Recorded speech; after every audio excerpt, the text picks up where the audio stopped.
আসসালামু আলাইকুম আরহামাতুল্লাহ। আলহামদুলিল্লাহ, আজ একটা দারুণ দিন। অনেকদিন ধরেই ভাবছিলাম আমাদের গাছের চালতাগুলো পেরে মজাদার কিছু একটা বানাবো, আর আজ সেই সুযোগটি এসেছে। আজ আমরা সেই তাজা চালতা পেরে একেবারে ঘরোয়া পদ্ধতিতে টক ঝাল মিষ্টি আচার বানাবো ইনশাআল্লাহ। আসলে অনেকদিন ধরেই একটা ইচ্ছা ছিল আমাদের গাছে যে চালতাগুলো ঝুলছে সেগুলো পেরে একটা দারুণ আচার তৈরি করব, কিন্তু সময়ের অভাবে কিছুতেই সেটা হয়ে ওঠেনি। অবশেষে আজ একটু ফাঁকা সময় পেলাম, তাই আর দেরি নয়, আমরা ঠিক করেছি এখন এই উদ্যোগটি নিব এবং গাছ থেকে চালতা পেরে দারুণ সুস্বাদু একটা আচার বানাবো ইনশাআল্লাহ। কথা অনুযায়ী আমরা চালতা পাড়ার কাজ শুরু করে দিলাম। তবে একটা সমস্যা হলো, আমাদের চালতা গাছটা বেশ বড় এবং উঁচু। গাছের নিচের দিকে যে কয়টা চালতা ছিল তা আগেই শেষ হয়ে গিয়েছে, তাই উপায় না দেখে আমরা আমাদের ভাই ফরহাদকে গাছে উঠিয়ে দিলাম। ফরহাদ খুব সাবধানে উপরের ডালগুলো থেকে ফ্রেশ চালতাগুলো পেরে নিচে ফেললো। চালতাগুলো পাড়া শেষ হতেই আমরা আর দেরি করিনি, আমরা সেগুলোকে সঙ্গে নিয়ে সোজা চলে এলাম বিলের দিকে। বিলের মাঝি ধানের জমির ঠিক পাশেই আমাদের একটা ছোট্ট মাচা তৈরি করা আছে। এই মাচাতে বসেই আমরা এখন চালতা পরিষ্কার এবং আচার তৈরির প্রাথমিক কাজগুলো শেষ করে ফেলবো ইনশাআল্লাহ। প্রথমে আমরা চালতাগুলোকে ভালোভাবে পরিষ্কার করে নিয়েছি,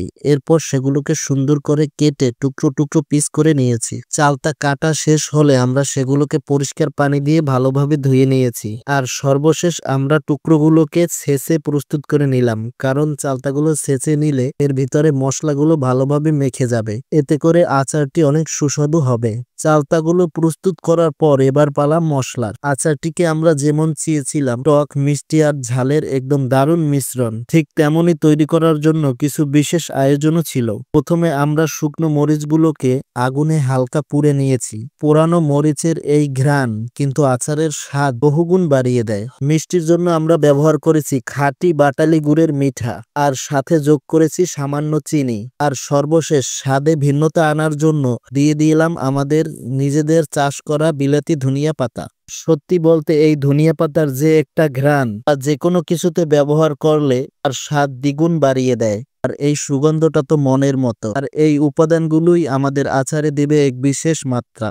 তো যাই হোক, এবার হলো সবচেয়ে মজার কাজ। প্রস্তুত করা চালতাগুলোর সাথে আমরা এক এক করে সব উপাদান মিশিয়ে নিব। এতে ছিল স্বাদ মতো লবণ, সেই পোড়ানো ঝাল মরিচ, বাটালি গুড়ের মিঠা, চিনি, সুগন্ধি বিলাতি ধনিয়া পাতা এবং অবশ্যই খাঁটি সরিষার তেল। এই সব উপাদান একত্রে দিয়ে আমরা চালতাগুলোর সাথে ভালোভাবে মাখিয়ে নিয়েছি। এমন ভাবে মাখানো হয়েছে যেন প্রতিটি চালতার টুকরোই এই টক মিষ্টি ঝাল মশলায় স্বাদ পরিপূর্ণ মিশে যায়।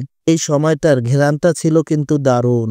সত্যি বলতে এই আচারের স্বাদটা মুখে না দিলে বোঝানো কঠিন। এই টক মিষ্টি ঝালের যে দারুণ ভারসাম্য এসেছে তা ভাষায় প্রকাশ করার মতো নয়। আলহামদুলিল্লাহ, আজকের এই চালতার আচার তৈরির উদ্যোগটি দারুণভাবে সফল হয়েছে। স্বাদে এটা হয়েছে অসাধারণভাবে সুস্বাদু, মাশাআল্লাহ। তো যাই হোক, এই ছিল আজ আমাদের গাছ থেকে চালতা পেরে আচার বানিয়ে খাওয়ার পুরো অভিজ্ঞতা। আশা করি চালতা পাড়া থেকে শুরু করে আচার বানিয়ে খাওয়া পর্যন্ত পুরো অভিজ্ঞতাটি আপনাদের ভালো লেগেছে। আপনারা সকলেই আমাদের জন্য দোয়া করবেন। আসসালামু আলাইকুম ওয়া রাহমাতুল্লাহ।